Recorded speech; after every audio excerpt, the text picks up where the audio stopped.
mora no coração, não paga aluguel e recebe troco. Muito bom. Abriu a Bíblia? Então, vamos lá. 2 Timóteo, capítulo 2, versículos 1 e 2.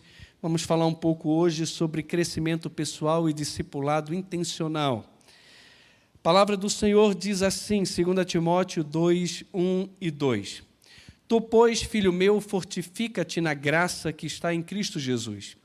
E o que de minha parte ouviste através de muitas testemunhas, isso mesmo transmite a homens fiéis e também idôneos para instruir a outros. Quero ler de novo.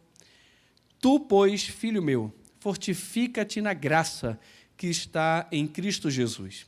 E o que de minha parte ouviste através de muitas testemunhas, isso mesmo transmite a homens fiéis e também idôneos para instruir a outros. Dentre os esportes que nós encontramos aí nas Olimpíadas, o revezamento, com bastão, ele é um deles. E o sucesso dessa modalidade depende muito da confiança que o atleta tem, tanto em si mesmo, no empenho que ele dá, no esforço dele, na dedicação dele, em todo o seu treinamento, como também nos dos outros. Depende da dedicação de todo mundo. Não adianta você ser muito bom se o seu outro ali, o outro colega, ele não corre tão bem como você, ou ele falha em pegar e em passar esse bastão. Basta um falhar e toda a equipe, todo o time vai perder. Quando nós pensamos em igreja, nós precisamos sempre levar em consideração que nós estamos numa corrida. O apóstolo Paulo ele gosta muito de fazer essa analogia da vida cristã com a corrida, mas é uma corrida de revezamento. É uma corrida onde a minha parte da corrida passa. E eu preciso passar o bastão para que outro continue correndo e assim por diante. Se existe uma responsabilidade por parte dos pais em transmitir a fé para os seus filhos e dos filhos para os filhos e assim sucessivamente, também existe uma responsabilidade da igreja local e dos ministros de Deus em passar a verdade do Evangelho para outras pessoas e assim por diante. Ninguém aqui fica para sempre. Nós precisamos entender a necessidade constante, tanto de crescimento pessoal, como também de discipulado intencional. Tem gente que quer discipular, até se propõe em discipular alguém, mas ele não se prepara. Ninguém é capaz de fazer discípulo se primeiro não é discípulo. Você primeiro tem que cuidar de si para depois cuidar dos outros. Você precisa se preparar primeiro para preparar outras pessoas. Não adianta você querer que os outros corram aquilo que você não corre. Não dá. Quem faz discípulo é discípulo. Quem faz ovelha é ovelha. É necessário correr a carreira que nos está proposta, com certeza. E isso é uma responsabilidade de cada um de nós. Mas eu preciso correr e chamar outros para correrem comigo. Preciso entender que um dia vou passar e que, ao passar, o bastão do Evangelho e da verdade de Deus também precisa passar para outras gerações. É muito triste quando nós vamos lendo a Bíblia e quando chega ali, no livro dos Juízes, a gente vê que teve uma geração que não conhecia os feitos do Senhor. Que terrível, irmãos. Que terrível saber que teve uma geração inteira que os pais falharam e a nação inteira falhou de contar os feitos do Senhor para a próxima geração. Não se conhecia a vontade de Deus e cada um fazia aquilo que dava na telha. Que coisa terrível, que relato triste é esse aqui. Como também é triste ver o que aconteceu com Nínive. Jonas foi, pregou, aquela geração inteira se arrependeu, Deus queria destruir, não destruiu, perdoou o pecado daquela nação, daquele povo, e 100 anos depois Nínive foi destruída. Deixaram de ensinar sobre as grandezas de Deus e os feitos do Senhor. E eu fico me perguntando se nós também não temos falhado. nessa responsabilidade, tanto como pais, mas para o nosso contexto aqui imediato, como cristãos, em chamar outros irmãos para correr a carreira que foi proposta a nós, ao nosso lado, transmitindo valores, transmitindo vida, transmitindo conhecimento, para que esse conhecimento também seja levado adiante. O nosso texto, ele fala basicamente que o ministro de Deus, ele precisa ser fortalecido na graça de Jesus e dedicar seu tempo no discipulado de homens fiéis e idôneos. Nós podemos aprender desse texto 3 grandes verdades sobre a responsabilidade do ministro de Deus e, em grande medida, de todos os crentes. E quais são essas 3 verdades? A primeira verdade é que sem a graça a vida é uma desgraça. Pega aí, tá? Sem a graça a vida é uma desgraça. Todos nós corremos um risco muito grande de nos esquecermos da necessidade que temos da graça de Cristo. Todos nós. Entramos numa corrida e esquecemos que nessa corrida nós precisamos sim de água, precisamos de suplemento, precisamos de equipamentos que tornem a corrida possível. Quando nós abraçamos a corrida cristã, nós abraçamos sabendo que precisamos de toda essa ajuda, de toda essa força, de todo esse equipamento que somente Cristo pode nos dar. E uma das coisas que me chama a atenção aqui nesse texto é que Paulo se dirige diretamente a Timóteo. Tu, pois. E isso é uma das coisas que tornam a corrida, às vezes, inviável. É que a gente acha que somente o outro tem que correr. Nós ouvimos a pregação, lemos as Escrituras e atribuímos sempre a responsabilidade, ou o texto, a exortação, ao irmão que está do lado. É o famoso crente pá, né? É o que pega a mensagem e joga para o outro. Nossa, fulano tinha que estar aqui para ouvir essa mensagem. Essa mensagem é para você. Tá? É para tu. É para tu, vice. Tá? Para você. É para você, Timóteo. É para tu que eu estou escrevendo. Tu, pois, fortifica-te na graça. Para você. Pega essa palavra para você, não passe para o outro, é para você. Você precisa da graça. Agora, Paulo exorta de uma forma muito amorosa aqui.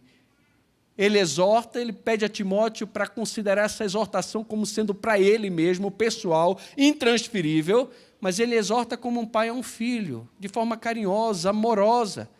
E ele exorta Timóteo aqui a se deixar fortificar. O verbo aqui está no passivo. Fortifica-te na graça. Não, seja fortificado. Você precisa se deixar fortificar. Não atrapalhe o processo que Deus está fazendo em você. Ele já te deu todos os recursos, Ele te deu tudo o que você precisa, Timóteo, para essa corrida, para essa jornada. Então não atrapalhe o processo. Deixe Deus fortalecer você em toda a sua jornada. Cada ministro deve se encorajar para participar da missão de Deus. Aqui Paulo, ele encoraja Timóteo. E Timóteo, então, ele abraça esse encorajamento. E pelo que vimos, no capítulo 1 inteiro, Timóteo, ele é encorajado a Paulo nessa jornada da vida cristã por causa do seu novo nascimento, também por causa do Espírito Santo que foi concedido a ele, dando poder, amor, moderação, por causa do exemplo que Timóteo tinha, tanto de Paulo, que estava sofrendo já por causa do Evangelho, como de Onesíforo, que ao invés de abandonar Paulo, como muitos fizeram, ele procura Paulo solicitamente até encontrar. E esse homem muitas vezes trouxe ânimo ao coração do apóstolo Paulo. E se Onesíforo, que era muito conhecido por Timóteo, porque fazia parte da igreja de Éfeso, que Timóteo era pastor, então Timóteo tinha não só em Paulo, mas também em Onesíforo, exemplo para continuar firme no Evangelho, não se envergonhar do Evangelho, nem de Paulo, e abraçar o seu ministério, abraçar a sua vocação e, de fato, como é que Paulo fala lá? Reacender a chama do dom de Deus. Avivar a chama do dom de Deus que estava nele. Ele tinha essa chama, ele tinha essa vocação, mas essa vocação precisava ser animada. E Paulo encoraja o seu filho a isso. Timóteo tinha encorajamento amoroso de Paulo e é lembrado a se deixar fortificar pela graça que há em Cristo Jesus. E o que é que a gente percebe, meus irmãos, é que esse fortalecimento, ele acontece no solo da impotência, da providência e também da consciência. Se deixe fortalecer na graça que há em Cristo Jesus. Isso quer dizer uma coisa: primeiro, que você não é forte, você é fraco. Verdade ou não? Timóteo é fraco. Ele era tímido, ele era doente. Mas não é muito diferente de nós. Sabe por quê? Porque Deus escolheu os fracos. Deus escolheu aqueles que não são, para envergonhar aqueles que acham que são alguma coisa, para envergonhar os fortes. Deus sempre chama fracos. Se você foi chamado por Deus para qualquer coisa, é porque você é um fraco. Para que a glória seja de Deus e não tua. Mas aí tem a providência. Existe fortalecimento. E existe também a consciência de que esse fortalecimento não está no treinamento teológico, não está na igreja, está em uma pessoa. E essa pessoa é Jesus Cristo. Sem a graça de Cristo, sem o poder de Cristo, nós não podemos fazer absolutamente nada. Nada. João capítulo 15. Eu sou a videira verdadeira, vós sois os ramos. Todo ramo que permanece em mim e eu nele, esse dá muito fruto, porque sem mim vocês não podem fazer nada. Permaneçam em mim e eu permanecerei em vós. Aquele que permanece em Cristo e Cristo nele, esse não só dá fruto, mas dá muito fruto que glorifica o nome de Deus. Porque Deus é glorificado, irmãos, no fato de darmos muitos frutos. Somos reconhecidos como discípulos de Cristo. Nossas orações são atendidas e Deus nos dá uma alegria que o mundo não conhece. Depois lê lá João capítulo 15. Está tudo lá. A nossa suficiência está em Cristo e não em nós mesmos. Timóteo é fraco, mas Cristo é forte. E todos nós aqui somos fracos, mas Cristo é forte. Poderoso esse nome é, e é mesmo. E não podemos nos esquecer dessa verdade tremenda, porque ninguém aqui é capaz de fazer absolutamente nada na vida cristã se Cristo não estiver agindo nele e através dele. Quando os discípulos estavam em Jerusalém e Jesus ensinou a respeito do reino, antes dele ser assunto aos céus, ele disse: esperem aqui, não saiam daqui, até que dos céus vocês sejam revestidos de poder. Jesus nunca nos mandou para a missão sem o poder do seu Espírito. Ninguém aqui é chamado a fazer absolutamente nada na força do seu braço, mas na força unicamente do Espírito do nosso Deus. E Timóteo está sendo encorajado por Paulo de forma amorosa, mas pessoal, intransferível, a não atrapalhar a obra que Deus está fazendo de fortalecimento dele. Irmãos, às vezes a gente está pedindo a Deus força, quando Deus já nos deu força. Deus já nos deu do seu Espírito.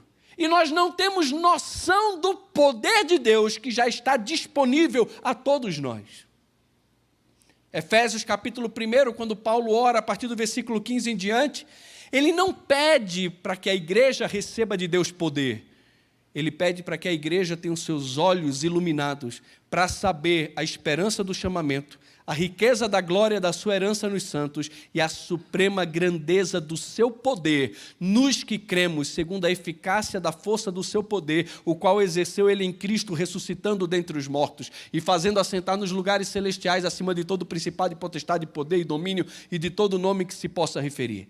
O poder já atua em nós, os que cremos. O poder de Deus que ressuscitou Jesus dos mortos atua na igreja. Efésios capítulo 3, por essa causa eu, Paulo, me coloco de joelho diante do Pai, de quem toma o nome toda a família, quer no céu, quer sobre a terra. E ele vai conversando, ele vai falando sobre isso. E de repente ele pede para que a igreja entenda o que não dá para entender. Compreenda o incompreensível, que é a largura, o comprimento, a altura e a profundidade do amor de Cristo, para que ela seja tomada de toda a plenitude de Deus. E aí parece que ele está pedindo uma coisa absurda. Aí ele diz, espera aí, escreve mais uma coisa aí. Ora, aquele que é poderoso para fazer infinitamente mais do que tudo quanto pedimos ou pensamos, conforme o seu poder que opera em nós, a ele seja a glória na igreja e em Cristo Jesus por todas as gerações e para todo sempre. Esse poder, meus irmãos, opera em nós. Nosso problema é que nós, muitas vezes, não nos deixamos fortalecer na força que vem em Cristo Jesus. Não olhamos para nós mesmos como impotentes, incapazes. Nós somos sim impotentes, somos sim incapazes. Quando você abre a boca e diz, pastor, eu não consigo, eu disse amém, então é você que Deus quer usar. Agora, se você fala, pastor, tranquilo, dou conta aí, ó, tranquilo. Ixi, lascou. Não dá. A obra de Deus é feita pelos fracos. A obra de Deus é feita pelos dependentes. A obra de Deus é para aqueles que dependem de Deus e são fortalecidos pela graça que está em Cristo Jesus. E sabe por que isso é importante? Para que você se cale diante de Deus e toda língua dê glória a Cristo pela força que Ele dá. Se a obra de Deus é feita por homens e mulheres na sua própria força, então glória seja dada a você. Agora, quando você não tem força, meu irmão, quando você não tem capacidade, e você depende daquela capacidade, daquele poder que vem de Cristo, então adivinha para quem é a glória? A glória é para Ele. Não a nós, Senhor, não a nós, mas ao Teu nome da glória. A glória é de Cristo, porque a igreja existe por causa de Cristo e para Cristo e por meio do poder dEle. Toda nossa suficiência tem que vir de Cristo. E nós precisamos entender que sem graça, a vida cristã vai ser uma desgraça. Tem muita gente aqui querendo viver a vida cristã pela sua própria força. E isso é frustrante demais. Isso é triste demais. Não é não? Fala para mim. Talvez você já tenha vivido isso. Talvez você é feito aquele homem, que para mim é hipotético e não Paulo, de Romanos capítulo 7, que diz, o que eu quero fazer eu não faço, o que eu não quero isso eu faço. Eu sou escravo do pecado que habita em mim. Aí ele fala, miserável homem que sou, quem me livrará do corpo desta morte? Esse cara ali de Romanos capítulo 7, meus irmãos, é muito diferente do homem de Romanos capítulo 6, que diz que foi liberto da escravidão do pecado, que não pode mais entregar os membros do seu corpo à escravidão do pecado. Esse homem de Romanos 7 é muito diferente do homem de Romanos 8, que diz que agora, pois, nenhuma condenação há para aqueles que estão em Cristo Jesus. E sabe por quê?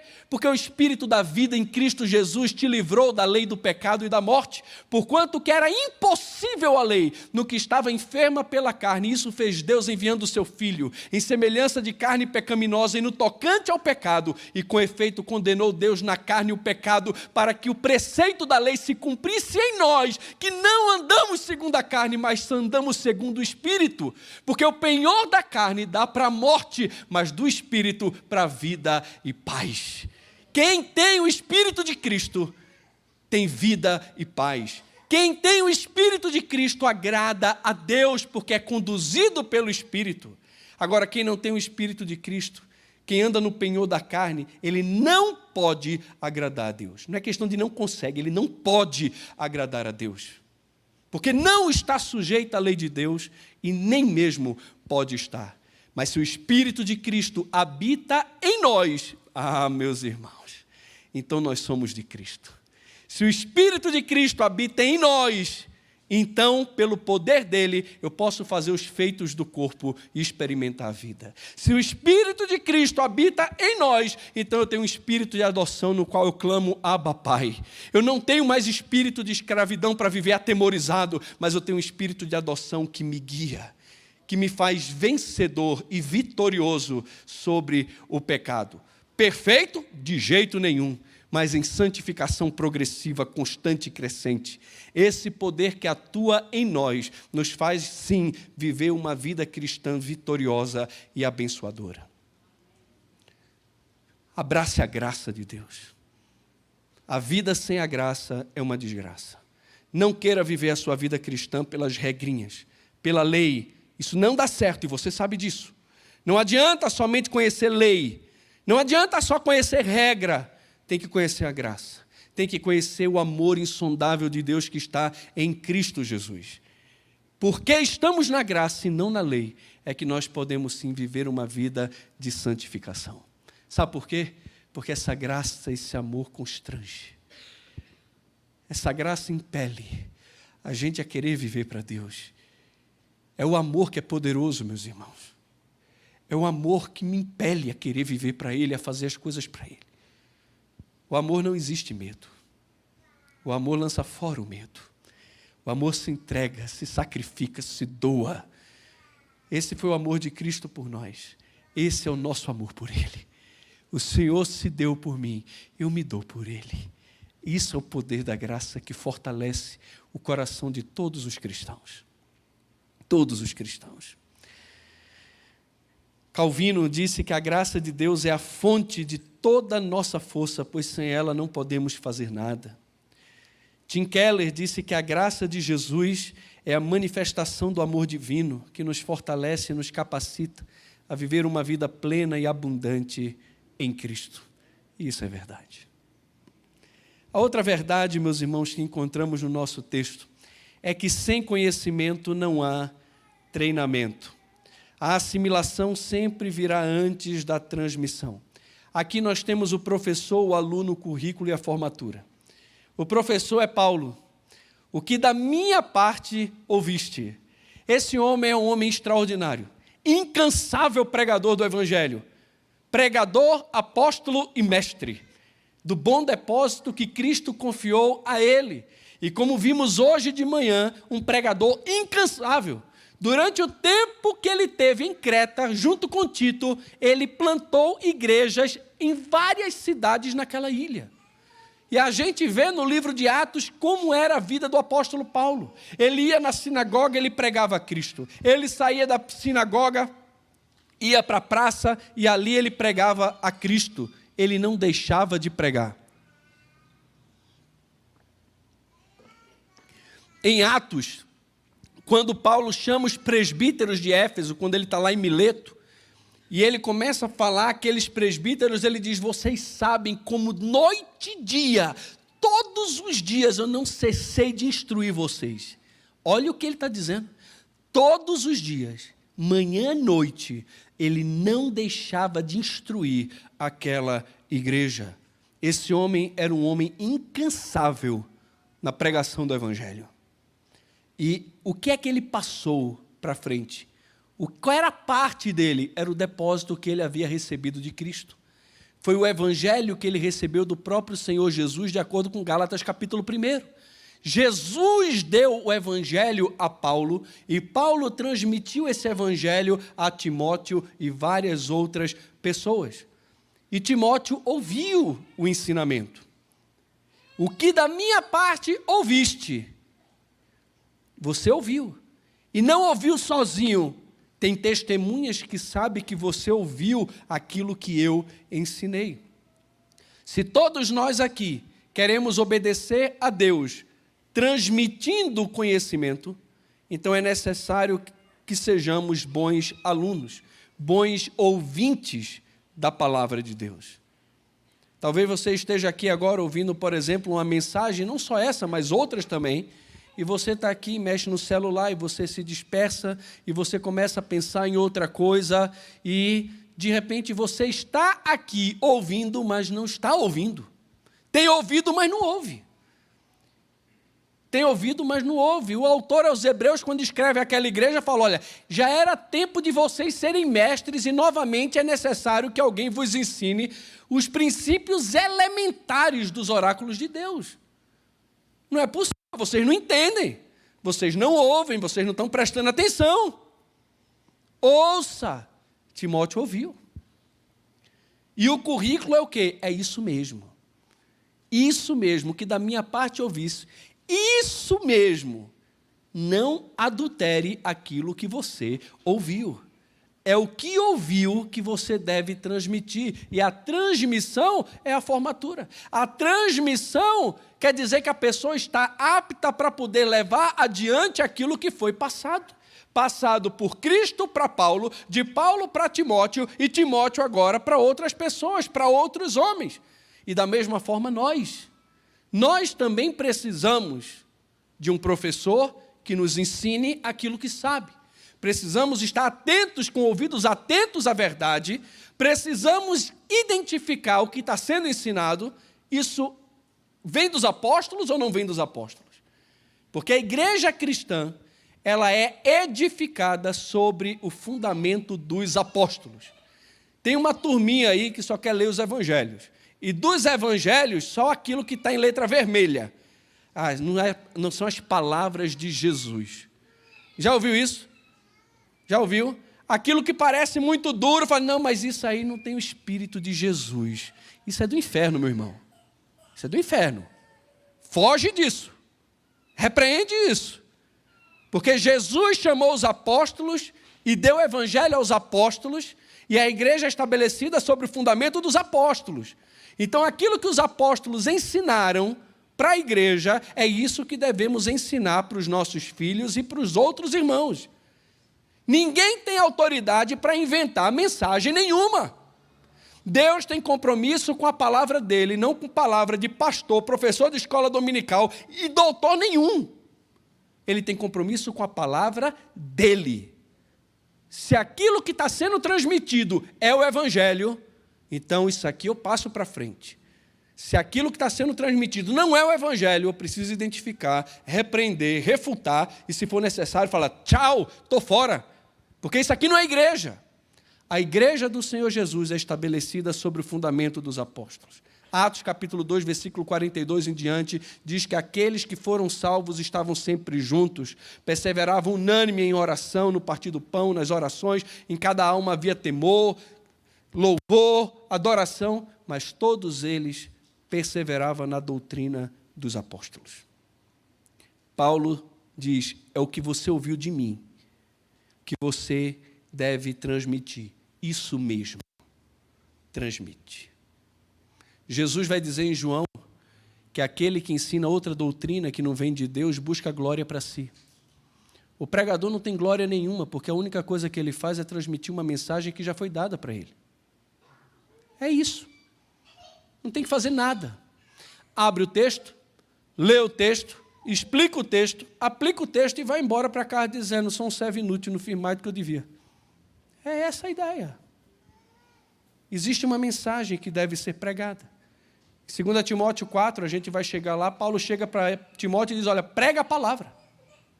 Insta, quer seja oportuno, quer não. Prega o quê? A palavra. Aqui a gente tem o conteúdo da pregação, é a palavra.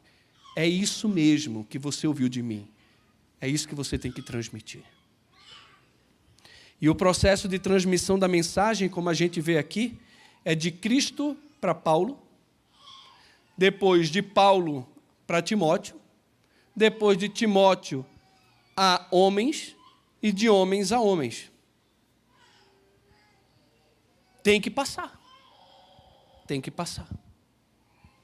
John Owen, ele diz que a transmissão da fé é indispensável para a continuidade da igreja e para a preservação da verdade de Deus ao longo dos séculos. Deixe de transmitir a verdade de Deus.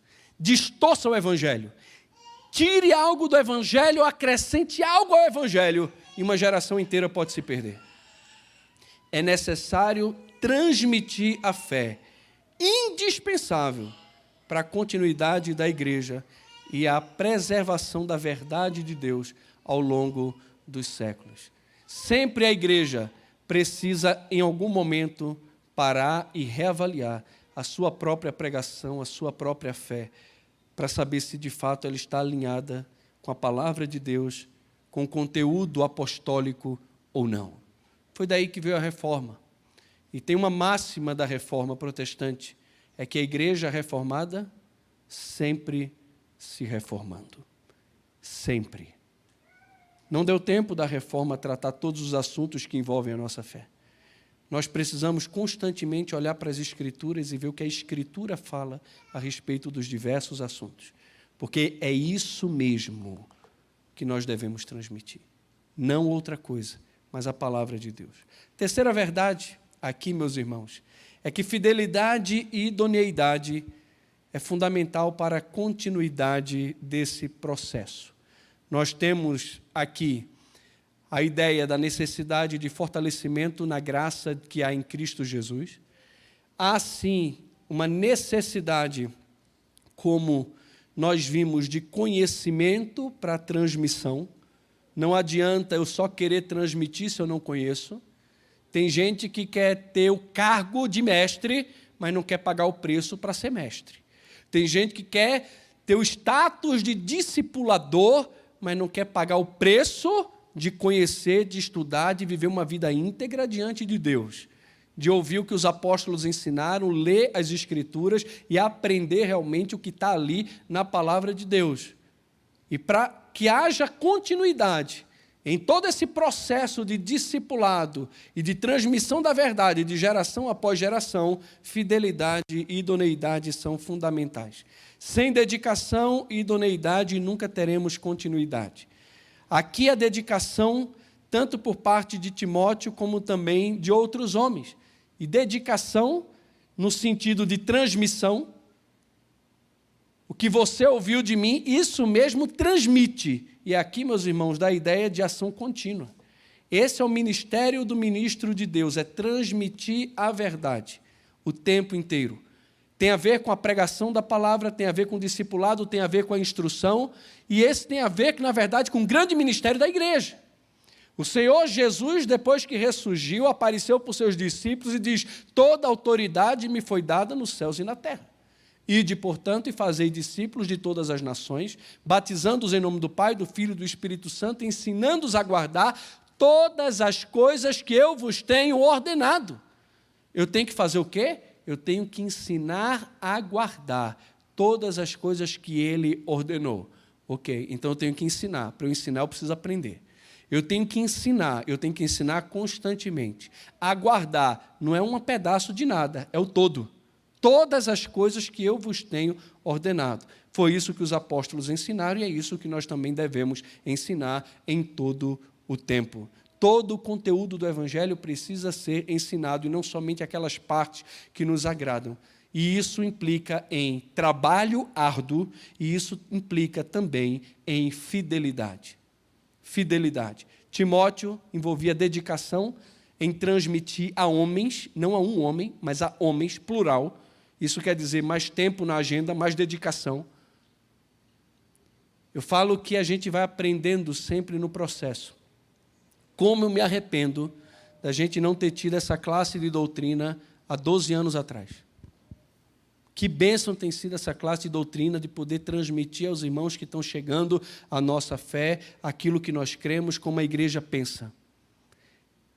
A questão dos acompanhamentos no discipulado e acompanhamento com homens na igreja. Grande parte do meu ministério e da minha agenda é dedicada a isso, tanto presencialmente como também de forma online. Treinando e capacitando novas pessoas. Em viagens para seminários, para dar aula, mas principalmente agora aqui na igreja local. Só agora, nesse semestre, eu tenho caminhado com mais de 30 homens por mês. Transmissão da fé, fidelidade, mas isso implica em dedicação. Às vezes, estou aqui até 11 horas da noite no gabinete, discipulando pessoas. Às vezes, tenho que acordar cedo para ter encontro com homens, cedo, antes das 7 da manhã. Às vezes, tem que sair para almoçar junto com alguns irmãos, porque não tem tempo na agenda para a gente se encontrar e falar das coisas do Senhor. Transmissão de fé, dedicação. Eu digo que todo pastor que quer trabalho, ele tem trabalho. Pode ter certeza disso. E, homens, aqui a ideia é manter um ensino. Não adianta querer passar a verdade para frente, passando para homens que não são fiéis. Aqui o requisito é fidelidade e idoneidade. Fidelidade, irmãos, tem a ver, sim, com a questão de ser crente. Claro que tem. Mas parece que está indo além disso. Parece que o que Paulo está dizendo a Timóteo não é simplesmente o que você ouviu de mim, por meio de muitas testemunhas, isso mesmo transmite aos homens fiéis ou crentes da igreja. Espera aí, então vou ter que ensinar a todo mundo. Ok, isso é muito bom. Mas nem todos os crentes que confessam a Jesus, e são crentes mesmo, são maduros espiritualmente ou têm um caráter provado e aprovado, são pessoas dignas de confiança. Essa palavra aqui no grego está ligado a pessoas que mostram-se fiéis na transação de negócios, na execução de comandos e no desempenho de obrigações oficiais. Alguém que manteve a fé com a qual se comprometeu, alguém que é digno de confiança, alguém em quem se pode confiar. Você está entregando um tesouro, que no capítulo 1, por 2 vezes, ele fala que é o depósito de Cristo.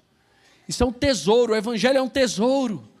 E nós entregamos e confiamos esse tesouro, não é a homens infiéis, é a homens fiéis, dedicados, dignos de confiança, que nós sabemos que não vão alterar o conteúdo da mensagem. Não vão tirar ou inserir nada desse baú sem autorização do Senhor. Sem fidelidade, meus irmãos, no anúncio da mensagem, nós corrompemos toda a igreja e podemos prejudicar por toda a eternidade os ouvintes. Podemos nos tornar cegos guiando cegos. E no final todo mundo vai para o precipício. Não é isso que ninguém quer. Não é isso que você quer. Quando você pega um Uber, quando você vai no avião, você não quer que a pessoa que está ali no comando seja uma pessoa irresponsável, que não é competente o suficiente para desempenhar a sua obrigação. Você não quer isso. Agora, você não se entrega a um cirurgião para fazer um trabalho sem saber das competências dele, mas você vai numa igreja sem conhecer as competências e a fidelidade dos líderes, senta, ouve a pregação e acolhe aquilo tudo que é dito como se fosse água limpa, boa para beber. E muitas vezes sem ter a capacidade e o critério de julgar aquilo que está sendo pregado ou falado. Paulo está muito preocupado, não só com a transmissão da fé, mas com quem vai receber essa mensagem para passar adiante. Tem que ser homens fiéis, homens dignos de confiança, homens que demonstram fidelidade na sua vida, homens íntegros. E idoneidade está ligado aqui à competência, homens competentes. Não é qualquer homem, são homens capazes de transmitir essa verdade para frente, para outras pessoas. Então a gente está falando aqui de gigantes, né? Não, claro que não. Como eu falei, o Evangelho é para gente simples. E a gente pode ser simples, nós somos simples, mas somos pessoas simples, alcançadas por um Deus grande, que nos deu graça, nos chamou para o ministério. E a fidelidade não tem tanto a ver com formação e capacidade intelectual. Tem a ver com caráter, tem a ver com o Evangelho, tem a ver com contentamento, tem a ver com amor a Deus. Eu não preciso negociar a verdade para agradar homem nenhum, porque o meu prazer é agradar o meu Senhor, que me salvou e me arregimentou para o ministério. Então eu sou fiel a Ele, eu procuro agradar a Deus e não aos homens. E eu procuro me capacitar, tanto no poder que Deus dá, no Espírito dEle, como também me aprofundando cada vez mais no meu dom. Se o dom é pastorear e é ensinar, então eu vou ler, eu vou estudar, vou me dedicar às Escrituras, e vou avaliar o que eu leio de outros teólogos famosos à luz das Escrituras. Eu não vou ler as Escrituras à luz do que eles falam, eu vou ler o que eles falam à luz do que a Bíblia diz. Porque eu preciso, no final, ser encontrado por Deus como dispenseiro fiel daquilo que me foi confiado. E da mesma forma, todos nós. Todos nós. John Stott, ele diz que o que Timóteo ouviu de Paulo, ele agora deve confiar a homens fiéis, que são evidentemente alguns dos que restaram entre os muitos desertores da Ásia. Esses devem ser essencialmente ministros da palavra, a principal função é ensinar. Presbíteros cristãos, cuja responsabilidade seria preservar a tradição. Aqui é realmente muito possível que Paulo já tivesse começando a introduzir o que ele vai desenvolver com mais tempo no capítulo 3, sobre as qualificações dos presbíteros. Mas é possível sim que ele esteja falando para Timóteo. Identifique no meio da igreja aqueles que perseveraram firme no Evangelho, que não vacilaram, não viraram as costas para Cristo e nem para o Evangelho. Identifique esses homens. Veja se esses homens fiéis ao Senhor, de caráter íntegro, são competentes, têm recebido de Deus competência, dom, habilidade para transmitir a outros, e dedique o seu tempo, Timóteo, no poder do Espírito Santo, a transmitir aquilo que você ouviu de mim para essas pessoas e eles para os outros e assim por diante. E graças a Deus isso aconteceu porque o Evangelho chegou até nós. Tem 2000 anos que essa mensagem é passada para frente. Em muitos grupos com muitos desvios, muitas heresias, muitas coisas que estão bem longe do Evangelho, mas ela chegou até nós. E ela está aqui hoje, na minha mão e na sua mão. E podemos sim nos deleitar e nos alegrar no Senhor pela verdade que temos da palavra de Deus. E isso é motivo, irmãos, de gratidão e de louvor. Mas vai ter uma geração inteira que não vai conhecer o Senhor se você e eu nos calarmos. Se nós não prepararmos novos líderes, se Deus não levantar no meio da sua igreja novos obreiros, também com disposição a dedicar a sua vida a estudar as Escrituras e a passar essa Escritura adiante, o que vai ser da igreja do Senhor daqui a algum tempo? Os seminários hoje, cada vez mais recebem menos vocacionados. O número de pastores que saem hoje do ministério é maior do que os pastores que estão entrando no ministério. Isso deveria fazer a gente tremer. Isso deveria nos colocar de joelhos diante de Deus e clamar ao Senhor por novos obreiros, por novos pastores, por pessoas vocacionadas, fiéis e idôneas, que possam sim se dedicar em tempo integral para a obra do ministério a qual Deus tem chamado homens e mulheres. Deus chama gente fraca e pequena. Espero que passe dessa vez um pedaço de um filme aqui, do Senhor dos Anéis. Não, acho que aqui é do Hobbit, que fala sobre a escolha de alguém pequeno. Vê que legal. Bom, vê que legal pela fé, tá?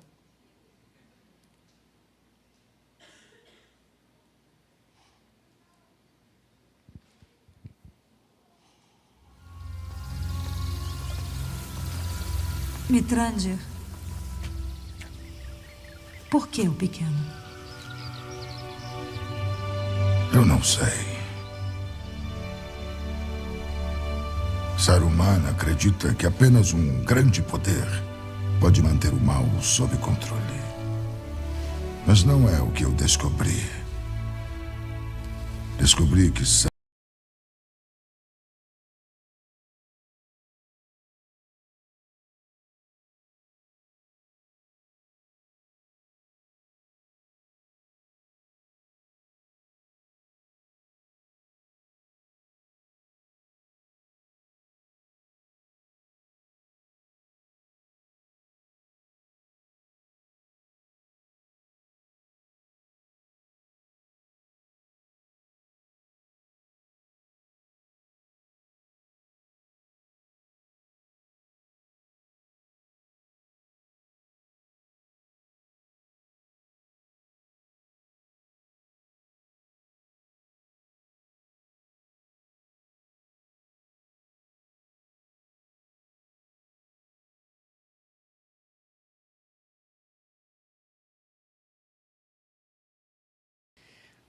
Porque o pequeno?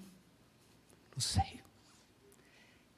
É porque eu tenho descoberto que não são as coisas grandes que mantêm o mal afastado. Não são. Não são esses pregadores extraordinários, famosos de nome, que levam o evangelho adiante. São os atos ordinários de pessoas simples e pequenas, que mantêm o mal distante. É a minha e a sua fidelidade ao evangelho. É a nossa devocional diária. É a nossa oração diária do dia a dia. É o trabalho dos irmãos que vêm aqui na escola dominical para dar aula para as criancinhas. É o trabalho dos professores que vêm aqui para dar aula na escola dominical. São os grupos pequenos que se reúnem durante a semana. É aquela ligação de encorajamento para o irmão que não veio para o culto ou que está doente, que está se afastando. É a devocional e a pregação de todo domingo, do domingo após domingo, sem muito espetáculo, sem muito show, que mantém a nossa fé, que alimenta a nossa alma. É essa dependência constante de Deus que fortalece o nosso espírito. É gente comum, fraca, pequena, salva por Jesus, mas que ama o Senhor e quer ser fiel a Ele e que se dedica ao ministério, querendo transmitir o pouco que sabe ou que sabe dos apóstolos e da palavra para outras pessoas. É o jovem que se dedica a discipular o adolescente. É o adulto que se dedica a discipular o jovem. São os atos pequenos e ordinários do dia a dia, da semana após semana, que faz com que a obra de Deus permaneça e avance. É o trabalho constante e corriqueiro de pastores de igrejas pequenas, mas que são fiéis no dia a dia do seu ministério, com aquele grupinho de pessoas de 30, 40 e 50 irmãos, mas que está ali pastoreando, cuidando, visitando, orando, discipulando, que faz com que essa palavra alcance geração e geração e permaneça firme. Nós com certeza precisamos orar e pedir a Deus por mais líderes, por mais obreiros que tenham fidelidade e competência. Essa semana eu assisti um filme, não sei quantos de vocês conhecem, A Estranha Vida de Timothy Green. Esse filme nos mostra o nascimento sobrenatural de um menino que fora sonhado por seus pais. Esse menino, Timothy, ele era especial, totalmente diferente das outras crianças. Nas suas pernas nasciam folhas, ele tinha folhas nas pernas. Os seus pais tinham medo de que ele fosse hostilizado pelas pessoas se elas soubessem, das suas folhas, e por isso fez com que ele as escondessem. E por onde esse menino passava, com quem ele se relacionava, Timothy transmitia amor e fazia a vida das pessoas mais alegres. Chega um momento da vida dele em que as suas folhas, elas vão caindo, até que a última folha cai e ele então desaparece. E as folhas que caíram foram sendo dedicadas às pessoas amadas que ficaram com um pouco do Timothy para si. Essa história desse filme nos ensina a importância de não escondermos o nosso nascimento sobrenatural e a não termos vergonha de mostrarmos ao mundo que somos diferentes dele. Nossas folhas estão aí exatamente para mostrar que não somos como os outros. Elas nos ensinam que devemos impactar a vida das pessoas, deixando com aqueles que convivemos um pouco das nossas folhas, um pouco dos nossos dons, um pouco daquilo que existe de diferente em nós. Sabe por quê? Porque um dia essas folhas vão se embora e nós não mais estaremos aqui. Mas enquanto estamos, nós temos folhas a compartilhar. Nós temos um evangelho lindo, poderoso, para passar adiante. Vidas precisam ser transformadas não só nessa geração, mas também nas outras gerações. E isso não vai acontecer se não tiver crescimento pessoal e discipulado intencional. Concluindo, meus irmãos, você toma as exortações da palavra de Deus para você ou as transfere para os outros, o que é que você vai fazer com aquilo que você ouviu na noite de hoje? Não vou fazer nada, não foi para mim, foi para você sim. Tá? Pare de ser preguiçoso, sem vergonha, de fingir que Deus não está falando contigo. Deus está falando contigo. Você está em pecado, você não tem discipulado, você não tem se esforçado no seu crescimento pessoal. Talvez não tenha feito devocional diária, não tenha frequentado escola dominical, está negligente na participação dos cultos, está negligenciando os seus dons e os seus talentos, não tem avivado o dom de Deus que há em você. Vamos parar, vamos avaliar o coração, vamos nos confrontar. Confronte você mesmo. É você, tu, pois. Não é, olha, está vendo? É contigo aí. Contigo não, é com você mesmo. Você, nesse banco aí, nesse lugar. É com você. Para de transferir a mensagem de Deus para o outro. Abraça para você. Começa a avaliar a tua vida através daquilo que você ouviu. Como você pode testemunhar do poder da graça de Deus na tua vida? Você tem experimentado desse poder de Deus na tua vida cristã, no teu casamento, na criação dos teus filhos, na forma como você vive. A graça de Deus é perceptível em você. Eu amo quando eu vejo Atos, Barnabé chegando em Antioquia e diz que vendo a graça de Deus naquela igreja, eu queria entender como é que é isso. Imagina alguém chega numa igreja e fala, eu vi a graça de Deus ali. Alguém conviver com uma pessoa e falar, nossa, eu vejo a graça de Deus em você. Que fantástico. A graça de Deus é vista em você. O poder de Deus tem sido visto na forma como Deus tem fortalecido a tua caminhada cristã. Como você avalia o seu processo de aprendizado e discipulado? O que você aprendeu na sua caminhada cristã e o que você está ensinando é de fato o Evangelho? Você está ensinando isso mesmo que ouviu de Paulo, que por sua vez ouviu de Jesus? Você está ensinando o que é apostólico, o que está escrito? Como é esse ensino? Como é esse aprendizado e esse ensino? Se o Senhor dependesse da tua fidelidade e da tua idoneidade, como a missão de Deus estaria? Você é fiel nas mínimas coisas. Lembra daquela história do homem que vai passar no drive-thru e aí ele faz o pedido, chega na outra barraca e quando pega o lanche, para na frente.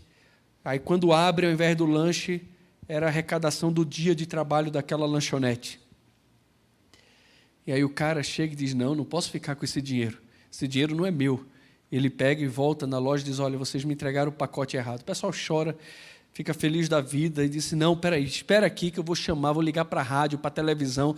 Isso é tão raro hoje em dia que a gente precisa divulgar quando uma coisa boa assim acontece. E aí o cara fala, não, por favor, não fala isso não, faz isso não, faz isso não. Não, eu sei que o senhor é humilde, mas deixa a gente anunciar. Disse, não, por favor, não faça isso. É que a mulher que está ali no carro comigo não é minha esposa. Tá? E se vierem aqui alguém, vão descobrir. É essa fidelidade? Às vezes a gente está escolhendo no que ser fiel. Senhor, aqui eu sou fiel, aqui eu sou fiel, aqui eu sou fiel. Aqui não, aqui eu mando, aqui eu administro e faço tudo do jeito que eu quero. Não, irmãos. Fiel. Um homem correto.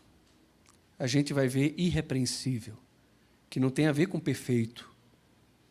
Tem a ver com alguém que não deixa brecha. É alguém que até quando erra, ele se torna fiel. Como assim, pastor? Ele erra, ele pede perdão, ele se humilha, ele aceita a disciplina, ele aceita a correção. Esse é um homem de Deus. Esse é o homem que Deus usa. Esse é o irrepreensível. Gente fiel.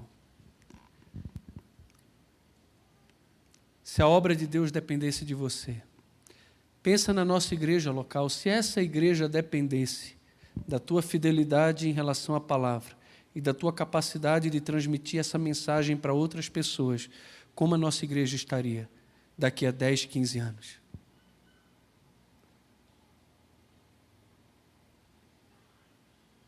Fidelidade no tempo, no exercício dos talentos, dos dons. Pensa nisso. Eu tenho certeza que aqui nesse meio existem tantas pessoas Tantas pessoas que são de Deus mesmo. Gente com histórico lindo de vida cristã.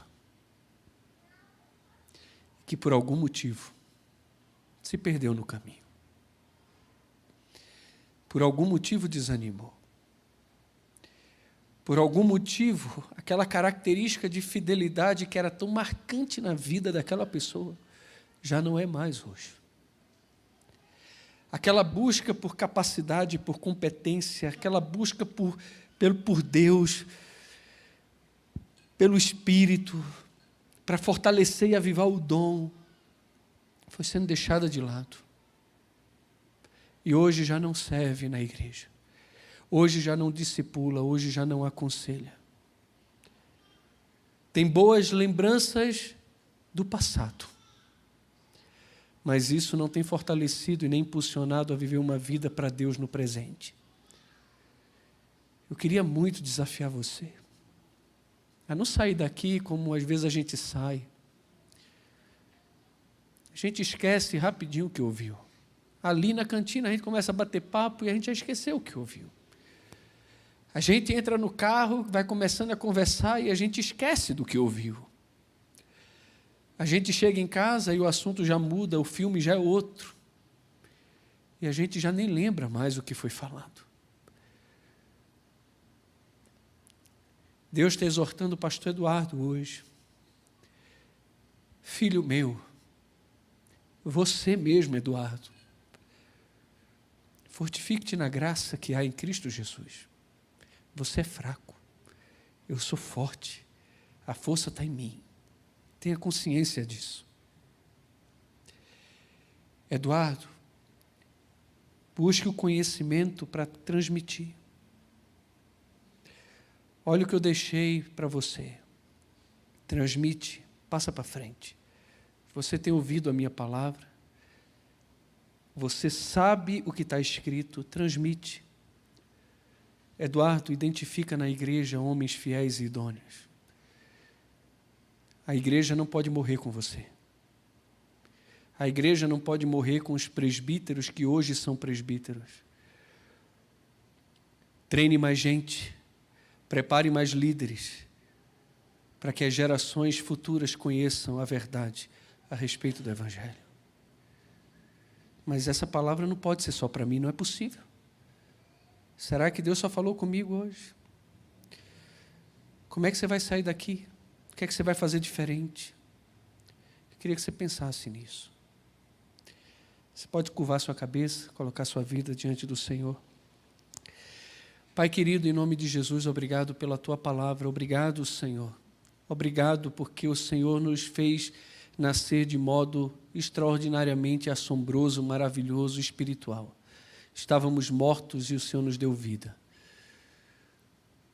Nascemos do céu, nascemos do Senhor, não somos como o mundo. Não, somos totalmente diferentes, existe algo diferente em nós. A Tua própria graça está na nossa vida. O Senhor nos tem dado dons espirituais, o Senhor nos tem dado a Tua palavra, e nós temos a Tua palavra para transmitir. Nós temos vida para transmitir àquelas pessoas que estão no mundo. Um dia, Senhor, os nossos dons vão passar. Um dia nós passaremos, e a única coisa que podemos deixar é o legado de uma vida fiel e comprometida com o Senhor e com a Tua obra. Que possamos, ó Deus, deixar marcas na vida das pessoas que hoje nós convivemos. Que a Tua graça possa ser vista pelas pessoas na nossa vida. Perdoa os nossos pecados, as nossas falhas e as vezes que nós nos omitimos na missão que o Senhor tem para nós como igreja, não só para os pastores, não só para os presbíteros, mas para nós como todos. Peço que o Senhor nos ajude, nos dê a graça necessária para levarmos a Tua palavra adiante. E que essa igreja, que em breve completa quase 60 anos, possa até o Senhor Jesus voltar a ser encontrada diante do Senhor, com homens e mulheres fiéis e competentes, idôneos, que transmitem a Tua palavra com fidelidade para as outras gerações. Usa cada um de nós, que ninguém aqui olhe como sendo responsabilidade do outro esse papel, mas que abrace como sua própria responsabilidade conhecer a palavra e transmitir a tua palavra no poder do teu Espírito a pessoas fiéis e idôneas também. Essa é a minha oração, Pai, no nome de Jesus. Amém e amém. Convido os irmãos a ficarem de pé. Meus irmãos queridos, que a graça do nosso Senhor Jesus, o amor de Deus, o nosso Pai, a comunhão, o consolo e o poder do Santo Espírito de Deus repouse sobre cada um de nós até o dia bendito e glorioso, quando estaremos para sempre com o Senhor. Amém. Convido os irmãos que foram recebidos aí comigo lá para frente, tá bom?